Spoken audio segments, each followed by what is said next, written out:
Tonight on Joy News Prime, the West Africa Center for Cell Biology and Infectious Pathogens, WACBIP, says Ghana is experiencing a third wave of COVID-19 infection. The state steps that we took and go back to high alert, basically level 3. Now we have to really crank up the enforcement of the protocol. It comes as the Ghana Health Service records an increasing number of new infections, compelling the Ghana Education Service to call off a planned midterm break for final year SHS students. We'll speak with a doctor attending to some critically ill COVID-19 patients at the University of Ghana Medical Center about what is happening in their patients. In another development, the health minister has been explaining the circumstances which led him to enter an agreement to procure Sputnik V vaccine without parliamentary approval.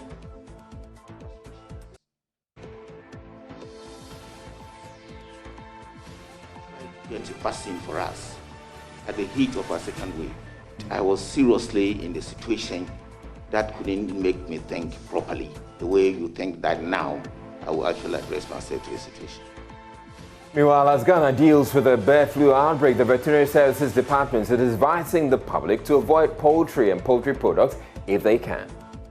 Advise that it is even not advisable now. It's better we all just sacrifice for the meantime until the situation is under control. In business, poultry traders say they are already beginning to feel the impact of the bird flu outbreak in Ghana and are seeking to allay the fears of some consumers. We'll hear from the president of the Greater Accra Poultry Farmers Association. And later tonight, on the premiere of Ghana's Great, we bring you the story of distinguished Ghanaian businessman Sam Jonah. I was standing with Sir Sam on the balcony of the New York Stock Exchange, and Sir Sam rang the division bell to open the trading on the big board. It was the first time an African operating company had been listed in New York, and Sir Sam was the first African chief executive to ring that bell. My name is Israel Lai, and Joy News Prime is coming to you live from our studios at Kokomlimli here in Accra on your digital terrestrial TV, because you're free to air, and also on DSTV channel 421 and GoTV channel 144. This is a home of independent, fearless, credible, and impactful journalism. Stay tuned in. Ghana's COVID-19 stats are surging to worrying levels, with the active cases moving from 1,982 on July 6 to 2,858 on July 14 after nearly 1,700 new cases were added in just 8 days. As of July 14, as you can see on your screen right now, 812 persons have died from COVID-19, with 27 persons in severe condition and 12 patients in critical condition. Now, the director of the West Africa Center for Cell Biology of Infectious Pathogens, Professor Gordon Awandare, has been speaking about it, and he says it is without a doubt that Ghana is experiencing a third wave of COVID-19 infections. He spoke on Joy FM a short while ago. I don't think we can deny that we are in the midst of a third wave. Even just looking around, just look around. Many more people that are testing positive. The hospitals are getting full once again. The intensive care units are getting full. I mean, even if we didn't have numbers from the Ghana Health Service, it's obvious if you look around that the third wave is here. So there's no denying that we have to really move into, those emergency state steps that we took and go back to high alert. Basically level 3. Now we have to really crank up the enforcement of the protocol. The Ashanti Region Chair for the Ghana Medical Association, Dr. Pakwesi Beidu, believes politicians have not set good examples. Even if you go to most of these state or private entities, I mean the banks, shops and everything, as Ohimi said, you can count on your fingertips the number of people who are complying with the COVID-19 protocols. The only places where people are made to adhere probably are the hospitals. And when you there raise the issue, they tell you, oh, have you finished advising the politicians to come and advise us? And it's been the situation. As once again has been stated, funerals are going on as if nothing is happening. The last time, if my memory serves me right, and I stand to be corrected, I think there has been a ban on funerals, and I don't remember the president lifting the ban on funerals. But come to, on Saturdays, in fact, Thursdays, Fridays, Saturdays, Sundays, come to Ashanti region. Things are going on as usual, and it's led by the politicians. We all know what has been going on. I think we should go back to where we were with insistence on the compliance with the COVID-19 protocol. But then the issue will be whether this government has that moral right and they have that moral fortitude to tell Ghanaians to observe COVID-19 protocols when they are the number one abusers of that. They disregard all these. And unfortunately, you have some of our colleagues in who are health personnel coming to tell you that COVID-19 is not spread at funerals, rather at parties. With this mentality, I doubt if they will have the moral fortitude to tell Ghanaians to go back. But I think that's what we have to do. Yes, mistakes were made and have been made, but I think it's not too late to tell Ghanaians that, look, we have to go back to basics. So a number of things have happened on the surge in COVID-19 cases. The Ghana Health Service has recommended that boarding students in senior high schools, in fact the final year students, should not be allowed to go for their midterm break. A press release signed by the Director General of the Ghana Health Service stated that the measure is important to control COVID-19 outbreaks. So the Ghana Health Service issued this letter earlier. It says the Ghana Health Service has cited a recent communication to regional directors of education granting permission to headmasters, headmistresses for Form 3 students to go on midterm holidays. The Ghana Health Service recognizes the importance of occasional breaks from hard work in improving performance, and this is important for students, especially those in Form 3, as they prepare for the exams. However, in the midst of the current outbreak of COVID-19, the midterm break may present a challenge to the already precarious situation of COVID-19 in schools and in the general population. It may also present challenges containing existing outbreaks in schools. Furtherance to our acknowledgement of the importance of midterm breaks to students, the Ghana Health Service wishes to recommend the following. One, that the scheduled period for the midterm break be maintained as planned. The midterm break should be restricted to campus, and boarding students must not be allowed to go home. These actions are necessary to prevent and control outbreaks in schools and in the general population. And it's signed by Dr. Patrick Kuma Abuaje. All right, so right now we get to speak with Dr. John Amwesi. He is with KCCR, and they have been monitoring the figures, and they have a first-hand information as far as the surging cases are concerned. Thank you very much, Dr. John Amwesi, for making time to speak with us. Now, I'm sure you have also noticed that the cases are surging, and I'm sure you're equally worried. I'm sure KCCR also has a fair idea what the figures are, and I'm sure you have pretty current figures. What are the figures telling you? Well, Israel, good evening to you and to everyone listening. With regard to the figures, really, as you know, for all the testing centers, they transmit these numbers to the Ghana Health Service, and then these put up on the dynamic dashboard, which you see. So I wouldn't have any figures that are different from what the Ghana Health Service has up there. But one thing I want to make really clear, and I've done this over and over again, is that the numbers that you see on the Ghana Health Service dashboard will always be epidemiologically what we call the tip of the iceberg, or the ears of the hippo. What that means is that the figures that you get from people reporting in hospital are only a minute representation of the reality that is going on in society at two different levels. One is the fact that it is only people who are sick or think they're unwell who report to facilities and therefore get tested. All right. It is not all of those who are sick who will even get tested. So ultimately, the numbers that you get showing up there will never be a true representation of what's happening in society unless you have put in place sentinel sites where you are routinely measuring in a consistent way, in a representative way, what the rate of spread is. And this is something that I've been calling for over 1 year plus, so that we can have a real feel of how things are going. And then it actually helps you to predict ahead of time as to how things might look like in the future. We've heard of countries already that are predicting when a peak will be. Currently, Indonesia is the epicenter for Southeast Asia for COVID right now, and they're already predicting when their peak will be. But we are in a third wave. It would be nice for us to be able to tell when we might peak. I don't think we can do so right now with the kind of figures we have. All right, so we've been speaking with Professor Wandari of WACBIP, and he says he has no doubt that looking at what is happening right now, he believes that we're in a third wave. Would you agree that we are in a third wave? Well, Israel, if you remember, 3 weeks ago, I did say we are in the beginning of a third wave. So right.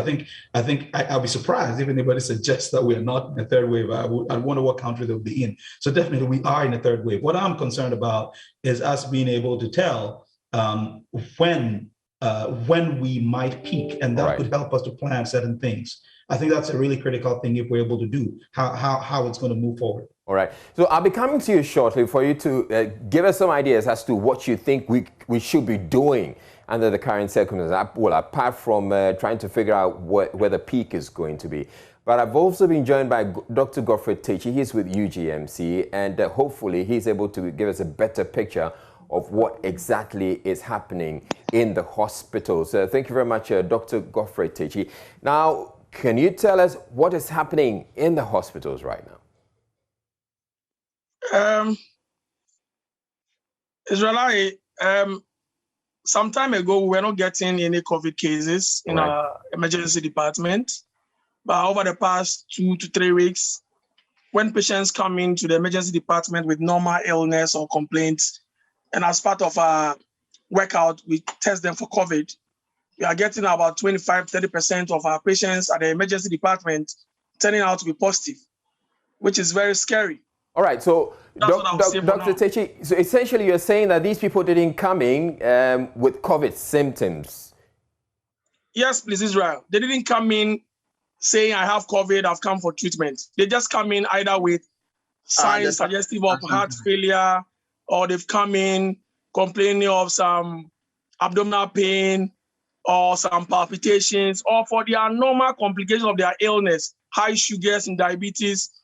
And as part of the workup, when we know we are not in ordinary times, when we test them, about 25-30% of them comes out being positive. All right. Now, what are some of the observations you've made as far as these patients are concerned? I wanted to talk about the changes on the lungs as we pick from the chest CT scan we do. All right. Israel, if you could help me show the images as I'm speaking from my phone. If you could show some of the images I shared with you so I could talk or speak to the images. All right, so we have some of the images we're going to be showing on the screen right about now. You indicate that the images you sent to me earlier showed those with mild cases and those with severe cases and the normal cases. So if we could have those on the screen right now, and then Dr. Godfrey Techi would speak with it. But yes, we also have joining us already. Okay, so we have the first image, and this shows the normal CT scan, or the CT scan of a normal person. Yes, Israel, you are right. So I want viewers, maybe unfortunately those who are listening to us and not watching could not appreciate this. But if you look at this CT scan, it shows how a normal lung appears on a chest CT scan. All right. So you can see the black areas, the little white areas showing the vessels and all that. All right. This is what we call a normal lung CT scan. What do you want us to show you next? The other categorization of the illness. All right. So we have the mild on the screen now. Yes. So on this view, there's a patchy. What the term we use medically is ground glass appearance. There's some patchy opacity near on the, depending on how you look on the screen. For me, I know it's on the left side, but for viewers, it may appear like it's on their right side. There's a patchy opacity there. So that's how, this is what we call mild. So someone with a mild COVID disease will have such a chest CT scan. Okay, so the non-black area on the screen for what should have been the normal lung, you're saying that the non-black area is an infected area? Yes, there is a ground glass area which is suggestive, highly suggestive of COVID. All right. And when you correlate with the test, then it is COVID. All right. So let's move to the next image. So the next slide, this is also a type of mild disease. You see, let me say this. You can have two people having mild COVID-19 disease, but they may have different chest CT scan findings. All right. If you look at this one has more of the ground glass than the first one, but it still qualifies as a mild disease. All right. Because when you look on the right side, it's just at the apex area and a little on the left side towards the lower side. Just that too. So if we could proceed to the moderate disease film. Okay, so we move to the next image. And this is the moderate. Yes, Israel, this is the moderate disease. You can see the natural black area that you should see compared to the previous one, which was considered normal. This area is now being replaced by this, what you see here as white opacities. All right. That means that the lung is getting destroyed. And if your lung gets destroyed, you cannot breathe properly. And if you cannot breathe properly, shortness of breath as part of the severity of the illness. And if you cannot breathe properly? If you cannot breathe properly, then you have to be rushed to the hospital. And we all know what proceeds from there. All right, so we're moving to the severe. Yes. You can see now, majority part or most part of the lung is consumed by the disease. When we finish, I'll give a little explanation to why this is a very serious thing that all Ghanaians should take it very serious. This is severe disease.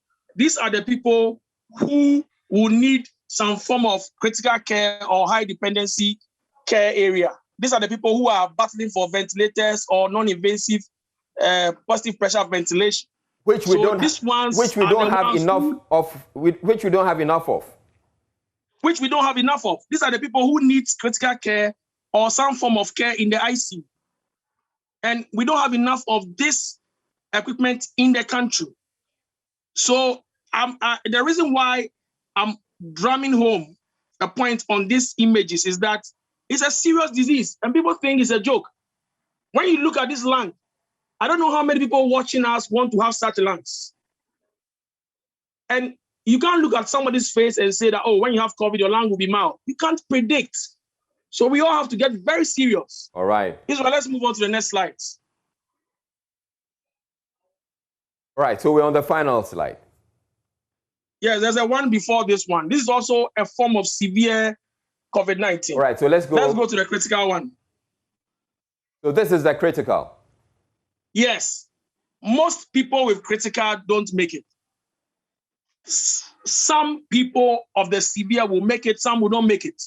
And those of severe who survive, who are able to go home to their family, they have limited volume of lung. So the next COVID-19 infection or another disease that will take away the lung, then they are gone.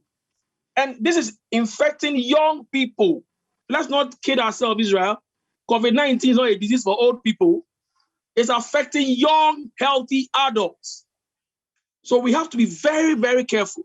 Now, let me explain something before I go to the other point. Israel, see, in the lung, the unit entity of the lung, like the cell, the lowest level of the lung is your cell. So in this case, I'm talking about alveoli, the smallest unit of the lung, which takes place in gaseous exchange, where it gives oxygen to the body and takes carbon dioxide out, and we exhale or we breathe out. Yeah. If you have these lung changes, you have now increased the space between these gaseous exchange surfaces. So it's like you are in abundance of water, but you are thirsty, as Bob Marley says. In this case, we can give you all the oxygen in the world. Dr. Godfrey, look, Dr. Godfrey, yes. I think we need to have some more time to delve into this a lot more. But right now, we do not have, unfortunately, we do not have enough time to go into that. But thank you very much. I want us to go to Ohiming Teria, who is in the Ashanti region, and he apparently has the very latest cases as far as COVID-19 is concerned. Ohiming, what can you tell us? Yes, Israel, in the Ashanti region, out of 43 districts, 25 have recorded new cases in the region. We are talking about a period between 12th and 18th July. And within this period under review, 491 new cases were recorded in 25 districts out of 43 districts. As it stands now, the region has recorded 260 deaths. 260 deaths. Well, that's cumulatively since the pandemic, right? Yes, since the pandemic. How many active cases are we looking at right now as of the July 18 date? Right now, Ashanti region has 840 active cases, and out of the 840, 814 are being catered for at home, and we have 26 in treatment centers with 9 severe cases, 7 moderate cases, 6 mild cases, and then 4 critical cases. Let me also add that in the last few months, since March, when the new variant, being the Delta variant and the rest broke out, Konfanoche Teaching Hospital has recorded 26 deaths since March this year alone. All right. Israel. Thank you very much, Ohiming Teria, for those stats. I want to go to John Amwesi. Dr. John Amwesi, can you in a minute tell us what exactly we should do? Just a minute. Well, Israel, thank you very much. I think it's exciting what Dr. Godfred and others are sharing, because it really gets to the crux of the matter and tells you the kind of dire situation we're in right now. For now, unfortunately, I do not have any better news apart from what we've always been saying about the mask wearing, the hand washing, social distancing the best we can, because the only saving grace is the vaccine, which we do not have right now. We're hoping that some is going to come in end of the month, maybe next month at some point. Towards the end of next month, maybe a much larger consignment. But till the vaccines come, we have nothing else to do. And this is why we are very concerned. I know that my brothers and sisters in the hospitals, we're also concerned about how this is going. And you remember when I came on, I talked about us being able to predict when we might peak at this rate. Yes. I think it'll be very useful for us to have an idea of how bad this might just get before it gets better. But for now, hand washing, mask wearing, social distancing, and all the usual stuff, that's about all we can do. All right. Thank you very much, Dr. John Amwesi of KCCR. You're watching Joy News Prime. We need to take a break at this point. Please stay tuned.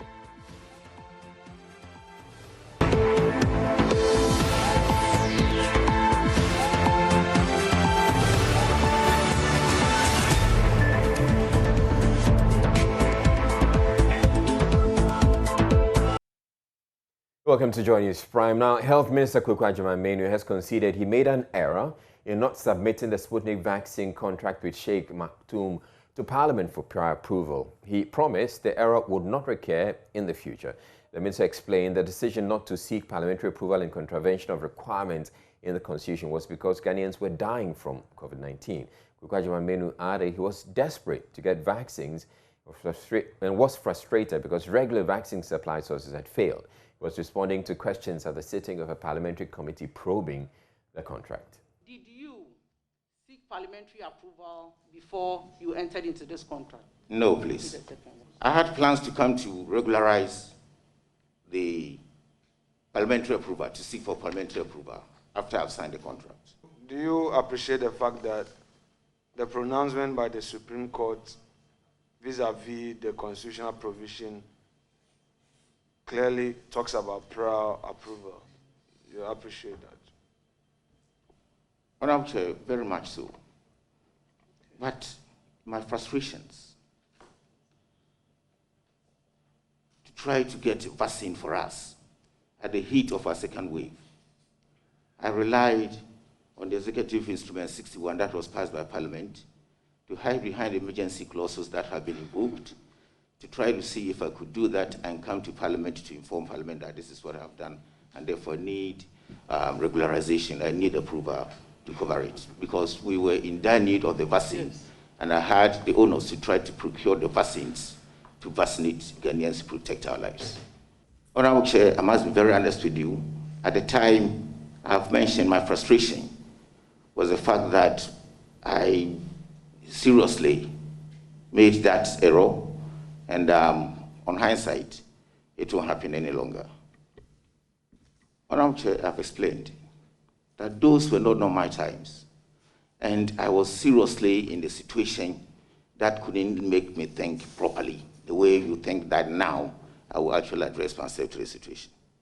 Mr. Minister, are you aware that we have dealt with issues and motions on the same day before on the floor of the House, in this House? And let me give you examples. You remember the 1.2 billion and the $100 million from the World Bank? We dealt with it the same day. Couldn't you have done that? I could have done that, but the circumstances at the time was a little bit different. A business magnate, Sam Jonah, is known to be the first chief executive of an African company to ring the bell at the New York Stock Exchange following the listing of AngloGold on the American Börse. That feat was, however, chalked through deliberate and diligent work inspired by the belief that companies from Africa should not necessarily be third-rated. Tonight on Joy News, we bring you the story of Sam Jonah, who inspired a renaissance in the mining industry in Africa, which has impacted the entire world. Here's an excerpt of tonight's Ghana's Greats. We have been listed for 2 years in London, but of course the biggest capital market in the world is the US. And I said to Sir Sam, we need to be there. And he said, that will be a tall order. There has never been an African company on the New York Stock Exchange. So I said, we will be the first. So he said, what do you need? I said, I need a budget, I need a good lawyer to help me, and I need a team. And he said, you have what you need. And I set to it, and 6 months later, I was standing with Sir Sam on the balcony of the New York Stock Exchange, and Sir Sam rang the division bell to open the trading on the big board. It was the first time an African operating company had been listed in New York, and Sir Sam was the first African chief executive to ring that bell. Of course, many others have followed. So it was one of the proudest moments of my professional career, and we really had the sense we were making history. We were taking Ashanti and Ghana onto the world financial stage. Sam came into Ashanti and revolutionized the company. He really broke some of the barriers that existed between the foreigners and the locals. He really empowered our local workforce. He provided training. He sent them out. He really changed the face of Ashanti, and in a way that had never been done before. He was a very young man. He was in his 30s. But he had grown up with a mining culture. So what I would say about Sam, he had passion for his business. He believed in his business. He believed in the transformative power of the business, and he delivered. In Ghana's Greats is showing right here on this channel at 8 p.m. You stay tuned in for that. We're taking a break to bring you business news.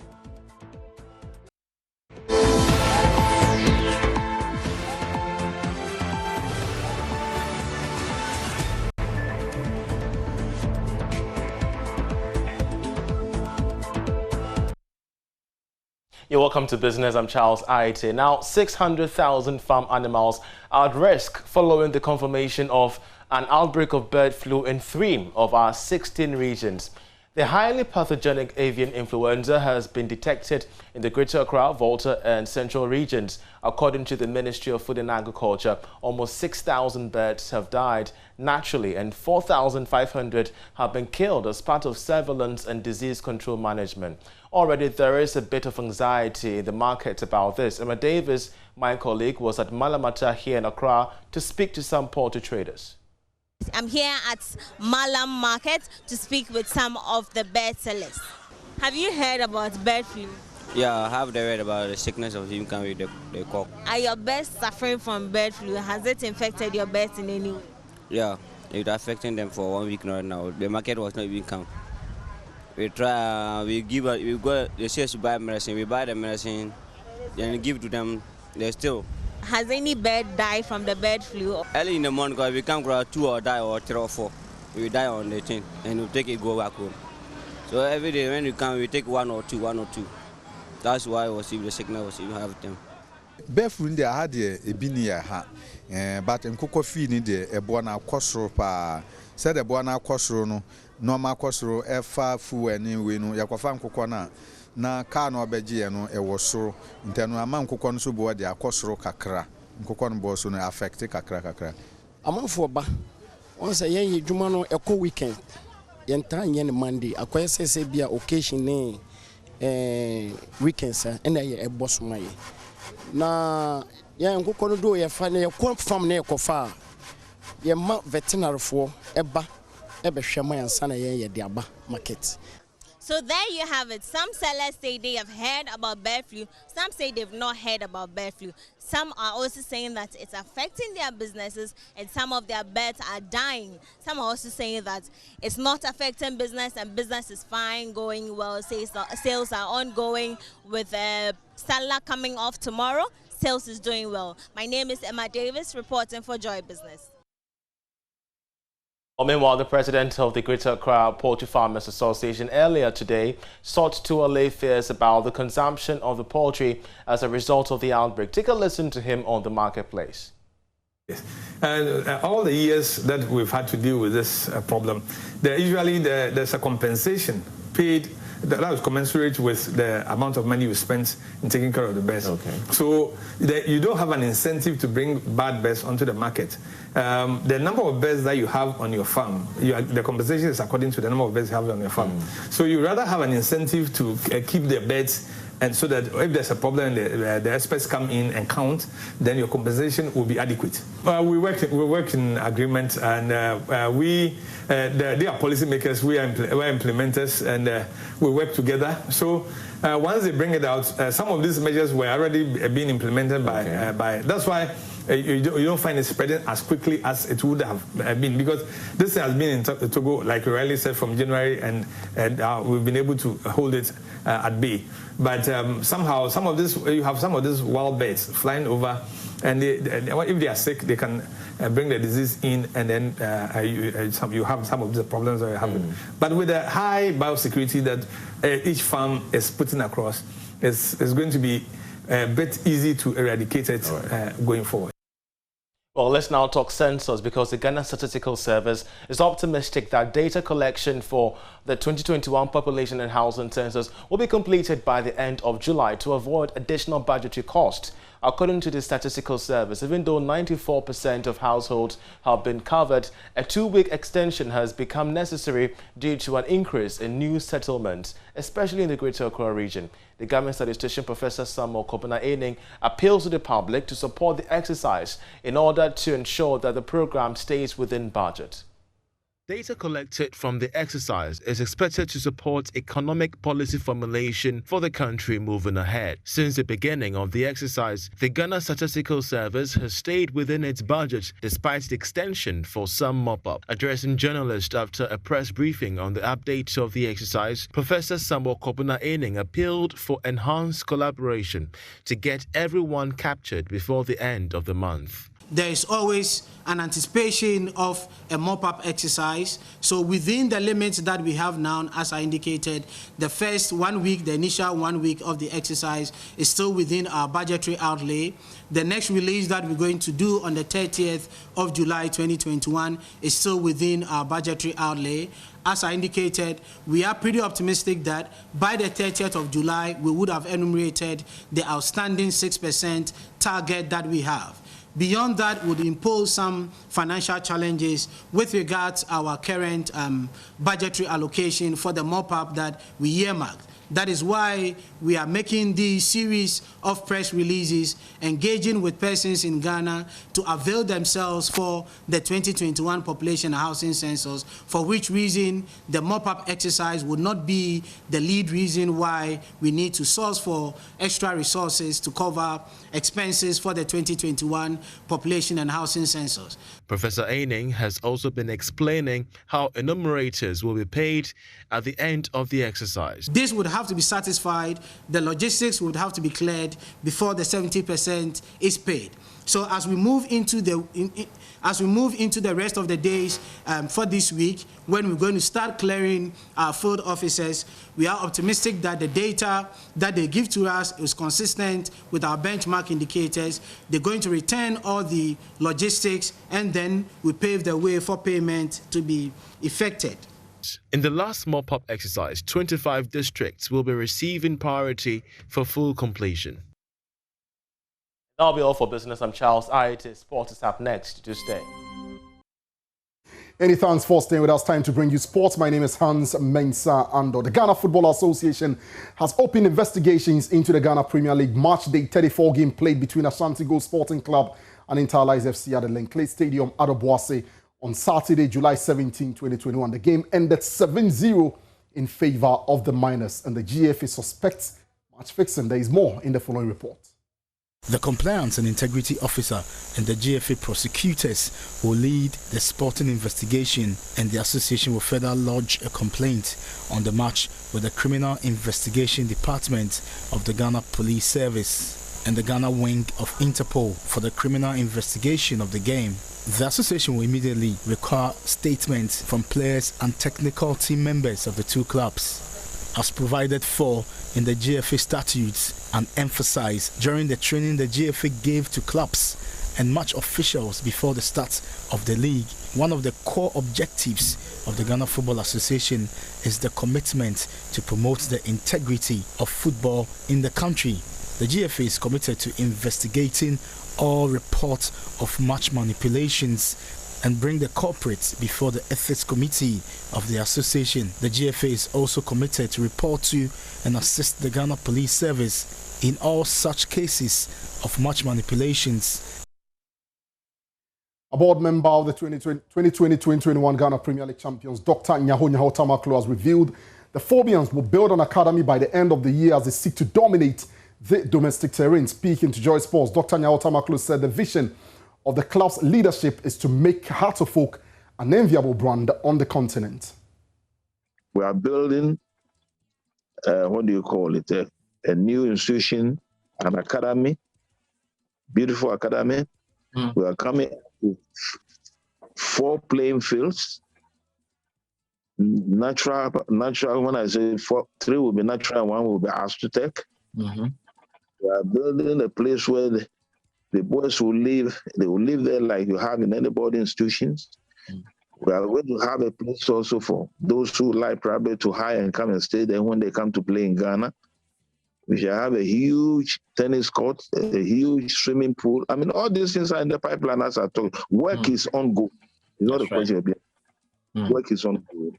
And very soon, our secretariat that you know in Accra, we are going to bring it down and build a brand new 4-story glass house.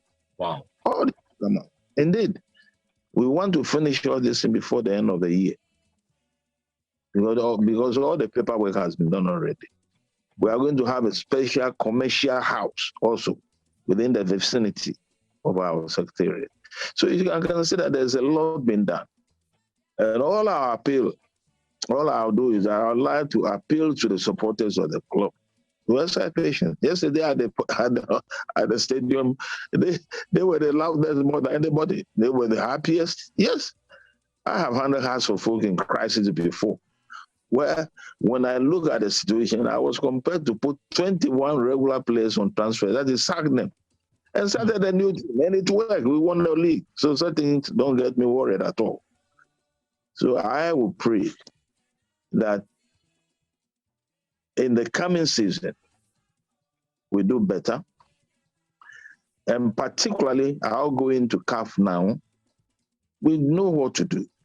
We are going to beef up the players we have, and we are sure to come with the cup once again. So this is all that I will say. That's it for sports. There is more at myjoyonline.com/sports. My name is Hans Mensah, and we take a break here. When we return, Becky is up next with the entertainment.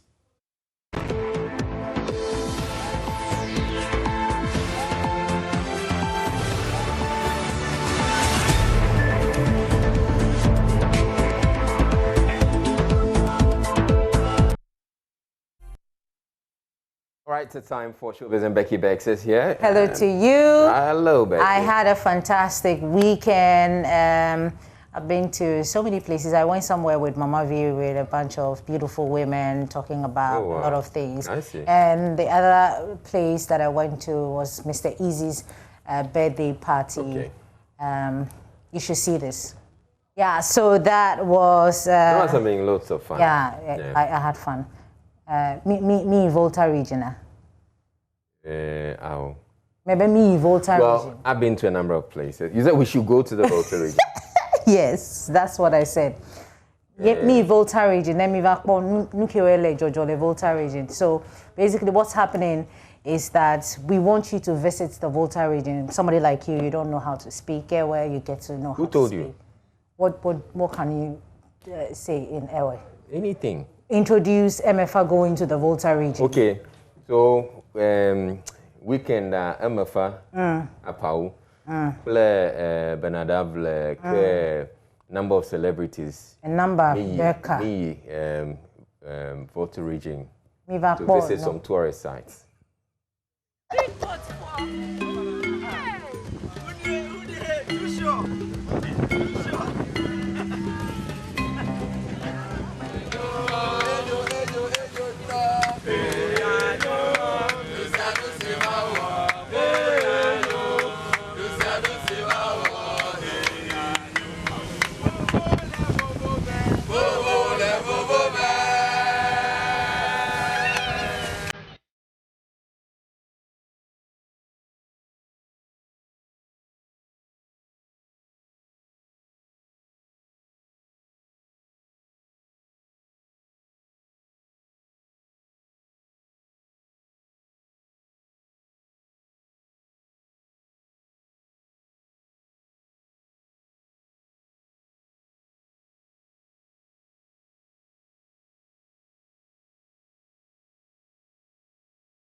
Okay. Visit the Volta region. Me have news about. Me over. Yeah, me over. Oh, people like what? Yeah, ever. That me over joy prime, huh? No, ever. Okatanvo. Okatanvo. Okay. Next up, we're bringing you Ghana's Greats. My name is Israelite. Thank you very much for watching. We're bringing you Ghana's Greats featuring Sam Jonah.